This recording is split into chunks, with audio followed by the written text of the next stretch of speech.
Today, I am giving you the playbook and I am giving you the guidelines that I follow every single day when I'm DeFi investing.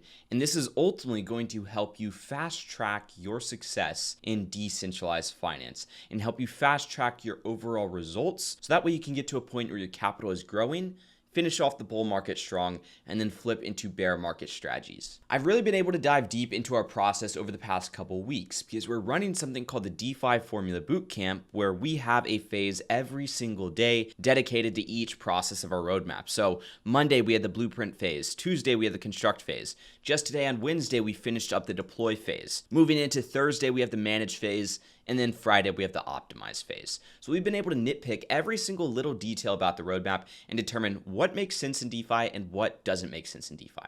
And the best part is we're doing this all again next week as well. Now, unfortunately, registrations for the DeFi Formula Bootcamp are currently closed. However, if you are interested in joining the next bootcamp that we host, make sure to subscribe when notifications turned on so you don't miss out. But I want to start by just going over some general rules that I have when it comes to DeFi investing. The first rule here is never invest it all in LPs. I know this one right here seems a little silly. Why not just invest everything into the thing that's doing the highest return? Well, that's because the thing that's doing the highest return also has the highest risk. You have risk of divergence loss when you're in liquidity pools, which is why we typically do an allocation of about 50% to LPs and another 50% to hodls/lending. And then sometimes we implement advanced strategies in there. Now, another thing that we can do is borrow against our assets, right? This is another very, very important part because you can theoretically just throw up Ethereum, Bitcoin, Sol, whatever assets on lending and borrowing platforms. And let's just say you were to do 100K there and you were to borrow at a loan to value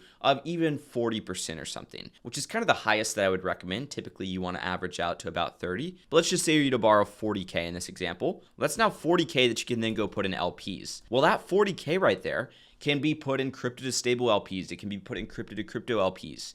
Now, bear in mind you're leveraged. You have 1.4x leverage here, but that 40K earning you 100% APR is $40,000 per year, which is equal to 3.3K per month. So again, that's another strategy that you can implement, but if you want to keep things simple, 50% LPs, 50% in hodl/lending. This is the better strategy in my opinion, but again, it's the more risky strategy. And the simple reason why is because if your liquidity pool strategy sucks, well then guess what? It's going to blow your portfolio. That's why people that don't necessarily have a great strategy are running strategies like this, where they borrow against the Ethereum, Bitcoin, Solana, stuff like that, because of course they're unable to beat the divergence loss. So they just dive into this stuff and you don't really have to worry about divergence loss here. You do have to worry about the leverage risk that you have. But smart people that are confident in their strategies, they run something like this, and then they might take that 50% and then also borrow against it. We have a very, very intense prompt that we actually had a developer in the AI space build out for us specifically. So that way with our VRM analysis framework, you can truly determine if an asset is a good investment. Guys, we don't just look for what's bound to go up or what people are talking about or anything along those lines.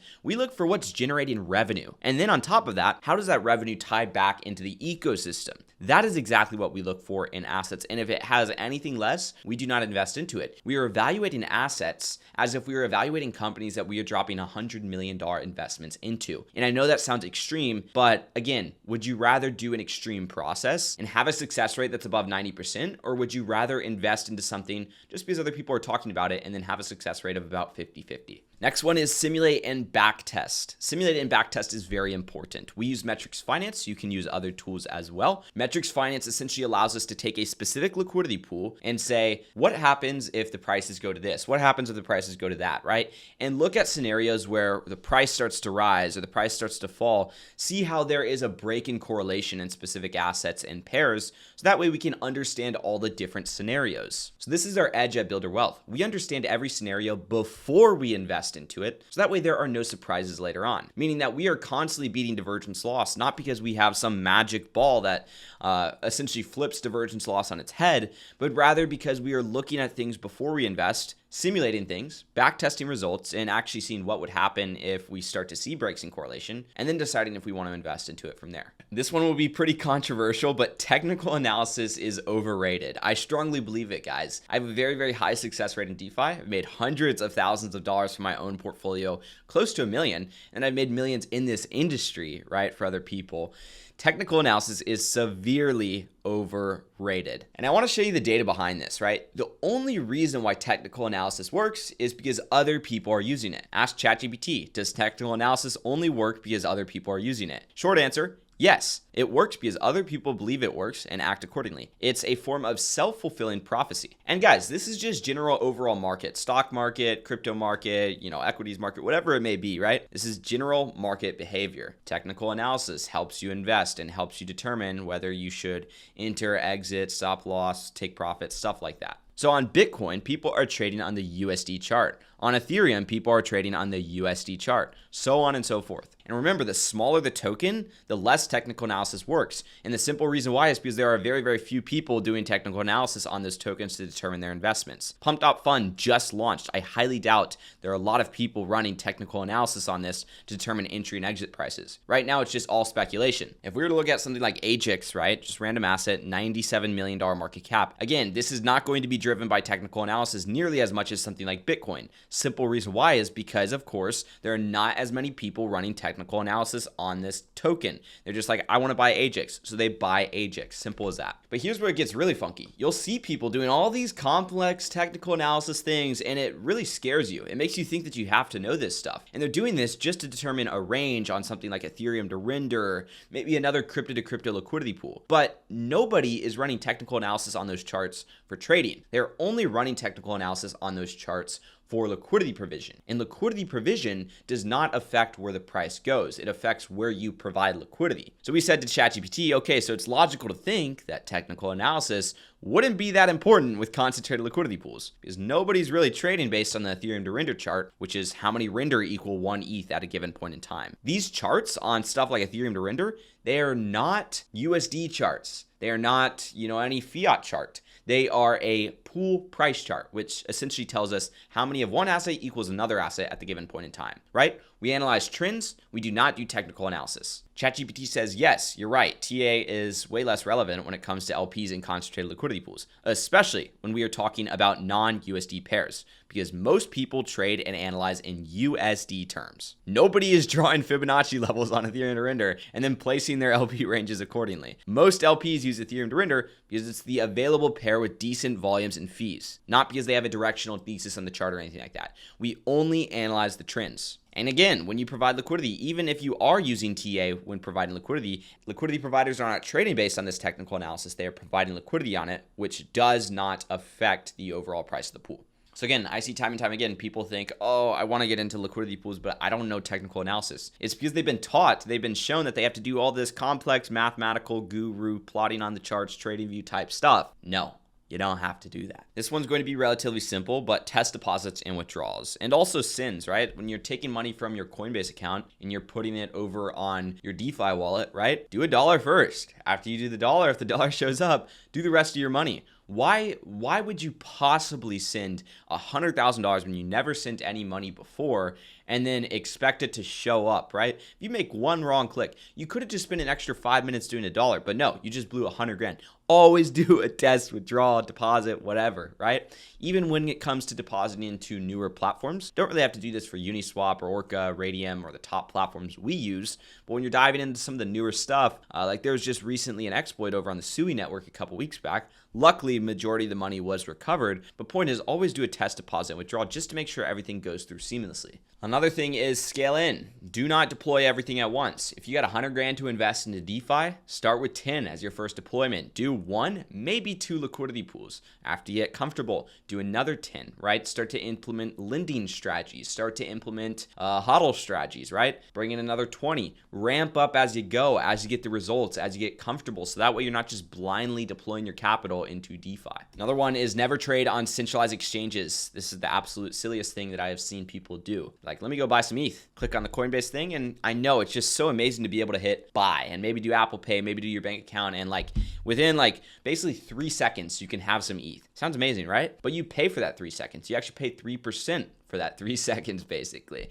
Whereas you could pay 0.05% when you get over on a decentralized exchange. We talked about this time and time again on the channel, but buy USDC on Coinbase with ACH/bank account, right? This is no fees, right? If you buy USDT, you pay fees, roughly 2.5%, 3%. Send USDC to DeFi wallet, this is no fees as well. The only fees that you will have here is if you send it to Ethereum from Coinbase, which they'll charge you like $1. And that dollar is no matter what your overall buy is or your send is. It could be 100 grand, you're getting charged $1. It could be $2, you're getting charged $1. Swap on aggregators like Matcha and Jupiter. You go over these platforms, you're practically going to pay no fees because of course there's so much liquidity and your trade barely impacts the overall liquidity. And of course there's a ton of different routing, there's arbitrage built into these, right? And there's MEV. So that way you're getting the maximum extractable value out of your trade. Another rule is don't set it and forget it. This is something I see a lot of people do after they get deployed. They're like, oh yay, I'm deployed. Nothing bad happened. We're in, we're good. Let's start earning some passive income, baby. And I'm like, no, that's not how things work around here, right? You can't just set something and forget it. It's not like a real estate property where you just hand it off to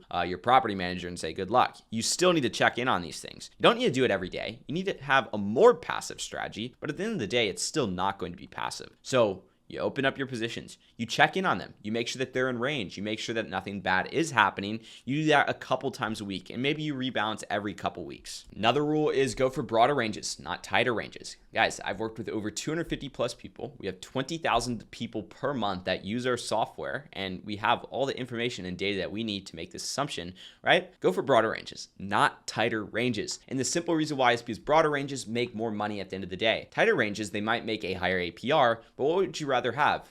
A number on the screen labeled APR that is higher or more money in your pocket at the end of the day? Broader ranges provide you with more money because tighter ranges are not managed effectively by 73% of the users that run them. So again, a question of, do you want a higher APR number on your screen or do you want to pull out more money at the end of the day? People get greedy. So what do? They go with super tight ranges on the liquidity pool. They're like, yeah, man, we're going to print 200% APR, 150% APR. Think everything's great. And that greed catches up with them and ultimately eats their capital alive. A 60% APR is about 4 times what you would get in traditional real estate. It is completely liquid, so you can exit at any given time, regardless of the market's going up, going down. You just simply sell it through another person's liquidity pool or a centralized exchange or something like that. Pretty dang good. Another thing is track data like you track a business. This is what people usually call DeFi as a business or a DeFi business. I don't really like to call it that because truly you are not running a business, you are investing at the end of the day, but you should track this investment like you track a business. I do agree with that aspect. You need to have all that data readily available. You need to be able to essentially pull up a dashboard and see all of that data, not have to go through and crunch all the numbers yourself in Google Sheets or even have a calculator by your desk or a piece of paper or something like that, right? Have it all readily available to you. And that's what we can do through Metrics Finance and other platforms. Last rule is going to be reinvest, reinvest, reinvest. This is what we call our DeFi flywheel system. This is something that we created probably about like 6 to 8 months ago or so. Now other companies are starting to bring up a flywheel system or whatever. But basically our flywheel system is our process of letting our portfolio continuously deploy more capital without having to bring in more capital from our bank account, right? Letting it grow on its own. A lot of people take money out. We do not do this. The reason why is because we believe in bull markets, you focus on building up your bag, right? Then when bear markets come into play, you switch that bag from being market exposed, that has maybe grown 10x over the course of the bull market, to now you switch it to something that's market neutral. So you have a huge bag now built up that's market neutral. You get lower returns, maybe 20 to 30% APR, but it's stable, it's consistent, and of course it's market neutral, the important part.